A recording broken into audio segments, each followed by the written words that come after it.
Yes, next భూముల విలువల పెంపు గరిష్టంగా 100%. భూముల విలువల పెంపు గరిష్టంగా 100%. అంతకు మించి పెంచొద్దని నిర్ణయించిన ప్రభుత్వం. ఓఆర్ఆర్ లోపల ఎకరా కనిష్ట విలువ 15 లక్షలట.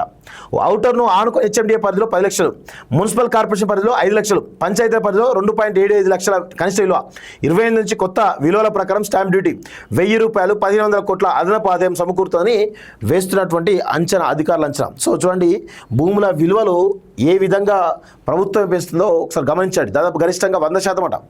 సో ఈ హైదరాబాద్ పరిసర ప్రాంతాల్లో 15 లక్షలట, హైదరాబాద్ దాటి హెచ్ఎండిఏ పరిధిలో 10 లక్షలట, మున్సిపల్ కార్పొరేషన్ల పరిధిలో 5 లక్షలు, అదేవిధంగా మండల పంచాయతీల పరిధిలో 2.75 లక్షలు ఉండేటట్టుగా, కనిష్ట విలువ ఉండేట్టుగా ఒక మార్గదర్శకాలు నిర్దేశించడం జరిగింది. సో దాని ప్రకారం 25 నుంచి సో ఈ యొక్క స్టాంప్ డ్యూటీ ఇవన్నీ కూడా యాడ్ అవుతూ ఉంటాయి. 25 నుంచి ఈ యొక్క మార్గదర్శక అమల్లోకి వస్తాయని చెప్పి చాలా స్పష్టంగా తెలుస్తోంది. సో రాష్ట్రంలో భూముల మార్కెట్ విలువల పెంపు దాదాపు ఖరారైంది.